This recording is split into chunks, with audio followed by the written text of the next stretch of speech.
Kalau gitu apa baunya, Pak? Ya, agak lumayan sedikit kan. Paling tidak orang rumah gitu suku dengan keringat gitu. Paling tidak kan. Tapi kalau Nabi sallallahu alaihi wasallam, keringatnya saja itu seperti mutiara kalau dia jatuh. Indahnya keringatnya itu kalau jatuh itu seperti mutiara. Kalau Nabi berkeringat itu, keindahan turunnya keringatnya itu seperti mutiara. Harum pula baunya. Kalau Nabi sallallahu alaihi wasallam melewati suatu jalan, tercium bau itu, maka sahabat-sahabat pun tahu bahwasanya Nabi barusan lewat di sini.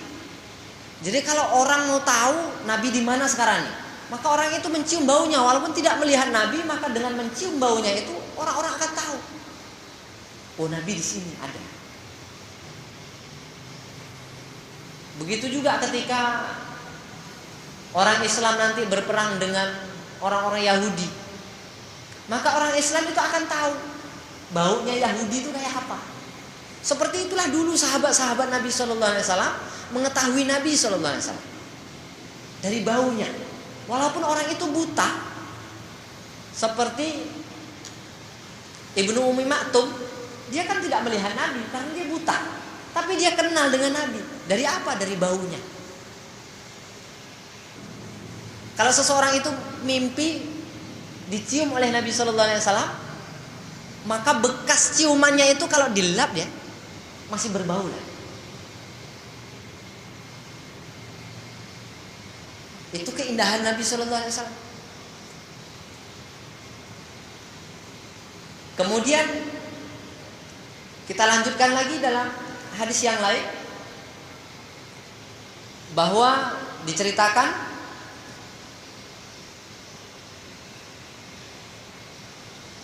An Ibnu Abbas radhiyallahu anhuma anna Rasulullah sallallahu alaihi wasallam kana yasdilu sya'rahu wa kana al-musyrikuna yafruquna ru'usahum fakana ahlul kitab yasdiluna ru'usahum wa kana Rasulullah sallallahu alaihi wasallam yuhibbu muwafaqata ahlil kitabi fima lam yu'mar fihi bi syai'. Tsumma faraqa Rasulullah sallallahu alaihi wasallam ra'sahu.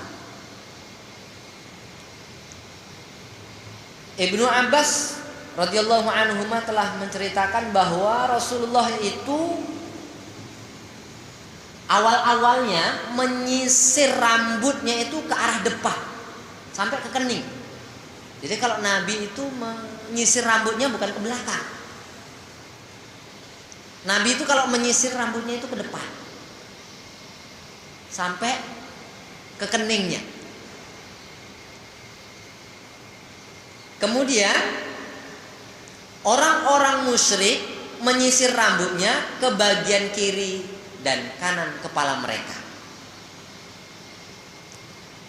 Orang-orang musyrik itu kalau menyisir rambut gini, ataupun gini, ke kanan atau ke kiri. Nabi menyisir rambutnya ke depan. Sementara itu, kata Ibnu Abbas, ahlul kitab menyisir rambut mereka ke kening juga, seperti mana Nabi.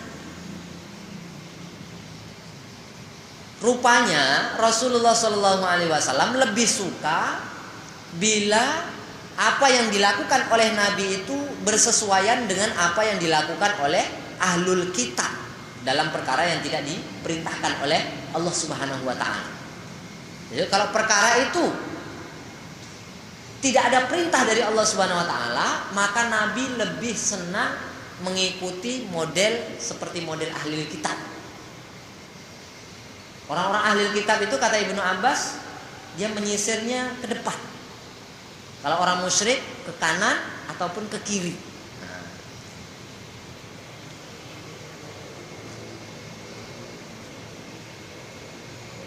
Kemudian kata Ibnu Abbas, hari berlalu demi hari, Rasulullah SAW menyisir rambut itu menjadi dibelah dua. Setelah dikedepankan, maka Nabi ingin menyelisihi juga ahli kitab. Nabi ingin menyelisihi juga ahlul kitab. Jadi Nabi setelah menyisirnya ke depan, maka Nabi membelah rambutnya menjadi dua. Bukan di samping sini loh, bukan di samping sini, tapi mau di tengah, dibelah di tengah. Nah, ini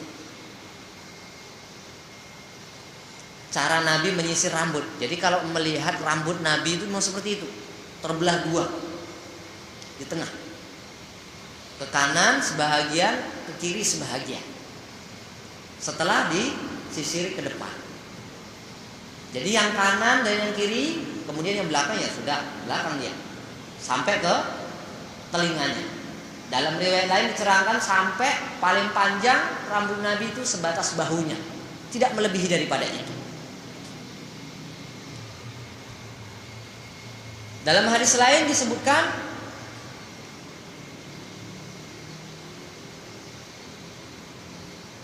An Anasin radhiyallahu anhu qala ma masistu hariron wala dibajan alyana min kaffin nabi sallallahu alaihi wasallam wala syamintu rihan qattu au arfan qattu atyaba min rih au arfin nabi sallallahu alaihi wasallam.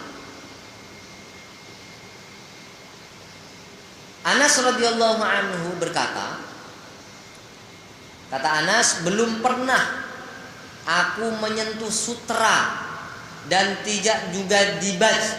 Dibaj ini jenis sutra, masih jenis sutra, tapi tidak sama dengan sutra yang asli. Dia masih jenis sutra juga. Kata Anas, aku belum pernah lagi menyentuh sutra dan dibaj yang lebih lembut dibandingkan dengan telapak tangan Nabi Sallallahu Alaihi Wasallam.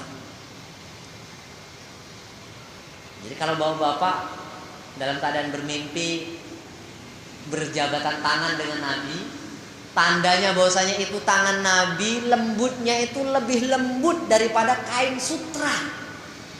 Cemana lembutnya tangan Nabi. Nah, kalaupun bapak-bapak tidak bersalaman, mungkin dipegang saja lah, ditepuk aja lah, maka akan terasa lembutnya itu seperti mana lembutnya kain sutra. Kemudian Anas mengatakan bahwasanya belum pernah aku mencium suatu aroma sekalipun atau bau minyak wangi yang lebih wangi dibandingkan aroma atau wanginya Nabi Sallallahu Alaihi Wasallam.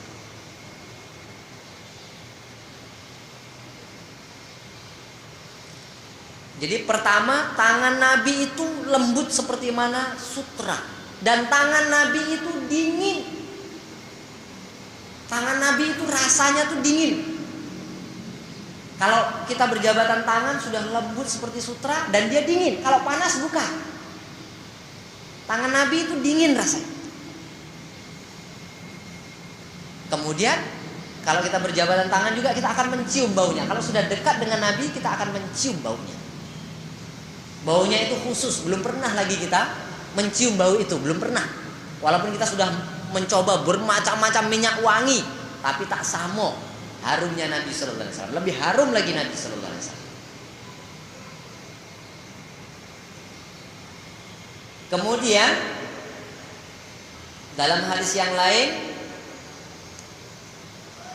diceritakan bahwasanya kana Nabi Sallallahu Alaihi Wasallam asyadda hayaan minal azra'i fi khidriha. Nabi Sallallahu Alaihi Wasallam itu orangnya pemalu melebihi dari anak gadis perawan yang sedang dipingit di kamarnya. Jadi Nabi itu pemalunya melebihi daripada anak gadis yang sedang dipingit di kamar. Anak gadis yang sedang dipingit di kamar dia pemalu, tapi Nabi lebih malu daripada itu. Inilah dia Nabi Sallallahu Alaihi Wasallam.